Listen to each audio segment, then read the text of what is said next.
right there, we got 1 cup of water to start off it. Okay. Piece of a ginger, which you guys need to write down the ginger. Rum fish, thank you so much. Got a nice, lovely piece of a turmeric, which we're gonna grate inside of. So we're gonna put some fresh mint into the water. Like this, all right? A large portion of fresh mint to use inside of it, all right? And the lemon is very important.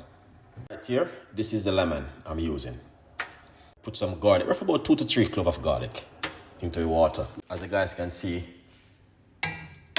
yeah, this is looking good and amazing. All right, something to cleanse up the body in the new year. Pour it off like this. I'm gonna put some black pepper